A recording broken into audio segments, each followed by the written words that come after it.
Hello all of you little demons, Jules here for WhatCulture.com, and yes, it is Halloween! Ooh. And before you say anything, no, I'm not wearing a costume, I just look like this all the time, I have to live with this every day.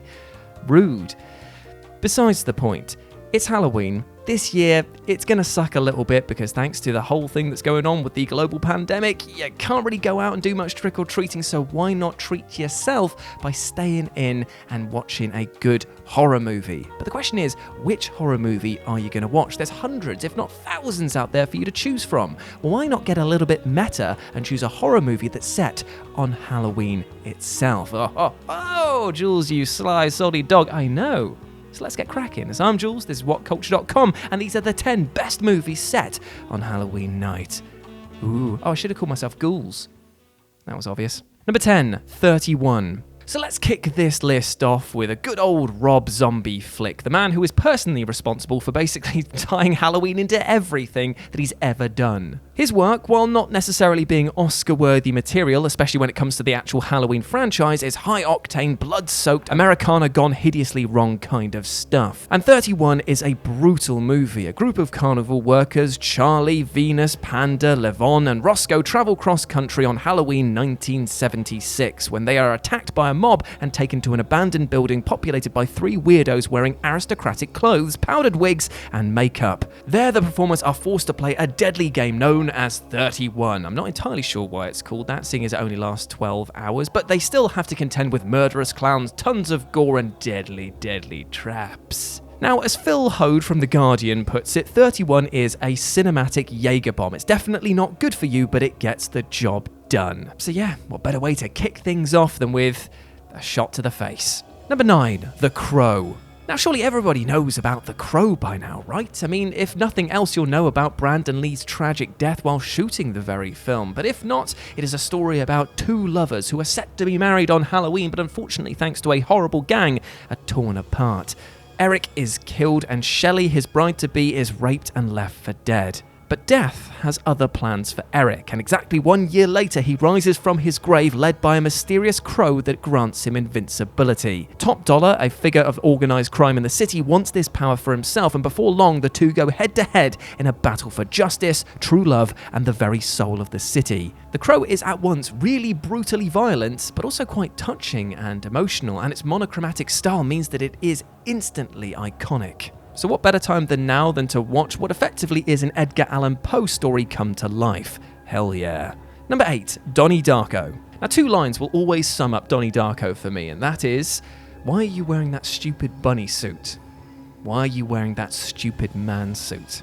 Second line I ask myself every goddamn day. If you've never seen Donnie Darko, then stop listening to this and get the bloody TV on, because it's a surreal time and space-bending mystery on the nature of time travel, destiny, and fate. And plus it has Jake Gyllenhaal talking to a giant rabbit named Frank. To boil down the plot of Donnie Darko is to do something of an injustice to it, as this film is both hard to explain and to categorize. But almost put simply, it's about a teenager who's warned of the impending apocalypse by a giant rabbit after narrowly escaping death after the engine of a passing passenger plane falls through the ceiling of his bedroom, which may or may not be the product of a mental breakdown or rip in the space-time continuum. Oh, my brain stopped working. Starring the aforementioned Gyllenhaal and his sister Maggie, Drew Barrymore, Patrick Swayze, and James Duval as Frank, the film takes place over 28 days, featuring as well a Halloween party where Donnie wears a skeleton onesie identical to those worn by the Cobra Kai in The Karate Kid. And you know what? Aside from being an incredibly absorbing, emotional, and rewarding film,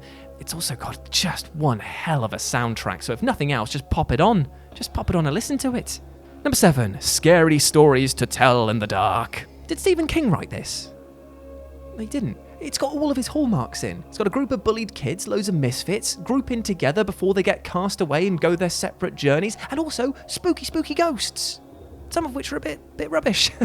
Here, this misfit group learn of the legend of Sarah Bellows and decide to investigate. And as the story goes, local girl and amateur author Sarah Bellows was accused of poisoning the town's children. Locked away with nothing but her stories, the house is left to ruin, leaving Sarah's ghost to haunt the property. Thus, the spooky story becomes an urban legend, scaring the residents of Mill Valley into curating this cautionary tale. But here's the thing, once they find Sarah's book, they realise that there's a chapter, each with their own names in, and then horrible, spooky stuff begins to happen.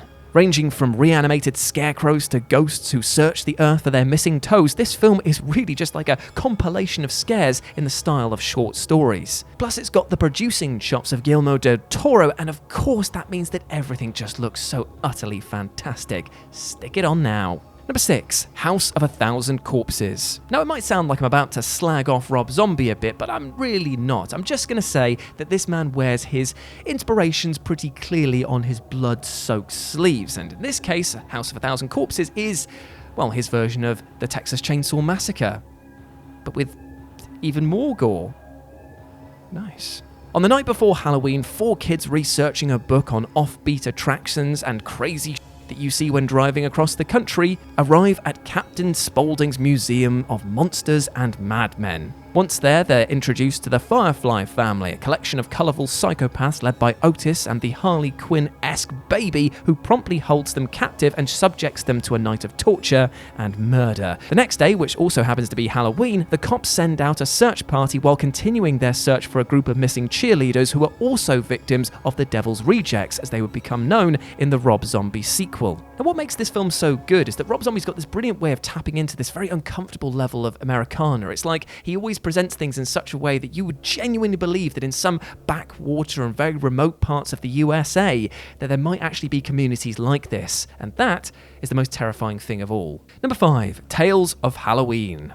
This is definitely the film for people who can't decide what film they actually want to watch, because in place of just one scary narrative, there's 10. And the directors that they got for this are really impressive. John Carpenter's bloody on this. The stories range from home invasions, kids that are greedy for Halloween sweets to the point of murder, axe decapitations, aliens, demons, serial killers, and of course, homicidal pumpkins. Now, Tales of Halloween doesn't cover much new ground in terms of scares, but long-term fans of horror will warm to these charming stories, especially the opening entry directed by Dave Parker titled Sweet Tooth. And do you want to know why this is the best one, hands down? Because it is so off-the-wall insane that it just lives on in infamy. Basically, there's a kid who wants some sweets and his parents won't let him have any sweets, so what he does is he kills them and he eats sweets from their open body bits. What more can you say? Why are you still watching this? Go watch that. Number 4, Night of the Demons. Okay, so this one, I need to be clear, is the type of film that you would stick on if you were going for a sort of it's so bad, it's good kind of vibe to your party, because, well, it is so bad that it is so good. It's the kind of horror movie that was found at the very bottom of the VHS bargain bin in Woolworths in the late 80s, which makes it the perfect background screaming for spooky get-togethers, and it's just well worth watching for pure amusement's sake. What loosely resembles the plot follows a classic tale of 10 teenagers who descend on an abandoned funeral parlor on Halloween night for some good old-fashioned partying 80s style. The trouble is that Hull House has not only been built on evil ground, but is also now the site of a murder-suicide after the owner's son decided to go on a killing spree. With this in mind, the kids decide to hold a seance, and of course, it all goes horribly wrong. If you're looking for the sort of vibe that you get from this, it's kind of like The Evil Dead, but even more campy and over the top. Need I say more? Oh, and it also has one of the most stupid deaths ever, in which a guy eats an apple pie that's full of razor blades, and it cuts his throat from the inside out. You're welcome. Number 3, Trick or Treat.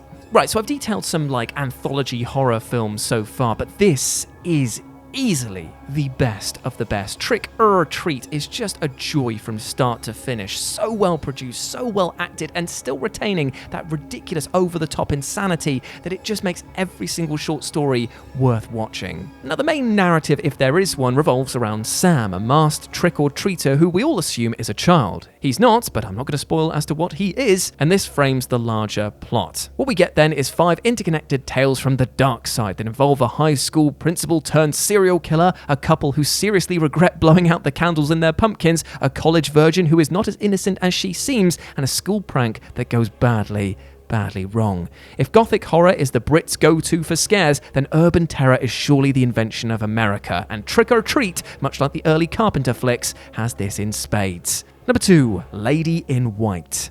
So, let me set the scene for this one. It's 1962 and we are in real rural America. And Frankie here is trying to tell spooky stories to his classmates, only for them to, well, not exactly react in the kindest way possible, because they lock him inside his own locker and leave him in school overnight.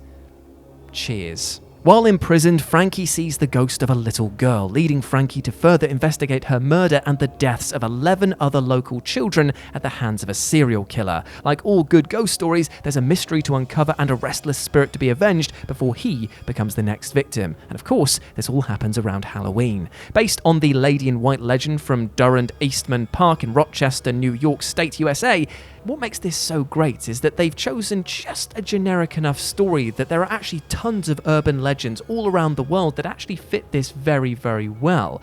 And on top of that, it's charming, if not super spooky, which means that you could actually get the youngsters involved in this one and have a great time. And number 1, Halloween, the entire franchise. I mean, it's the Halloween franchise. Why would you not want to watch this on Halloween? Admittedly, there are a bloody lot of them now, and not all of them are great, but still, let's go through some of the best ones, shall we? Of course, you've got to start with the original, a tale of a seriously disturbed young boy who acquires a taste for William Shatner face masks and an even more disturbing taste for extremely large kitchen knives. Then obviously the recent remake, that was pretty bloody good as well. I mean, I'd probably personally avoid Halloween 3 Season of the Witch because it definitely had a fair crack at trying to get away from the Michael Myers storyline, but definitely maybe stick to Michael Myers because he is your money drawer. Then you got Halloween H20, which was 20 years later, which just had tons more gimmicks and effectively ignored episodes 3 to 6 and acted as a kind of like little reboot to the series. And then you got the Rob Zombie one, which actually itself was a reboot, and that also got a sequel to that reboot as well.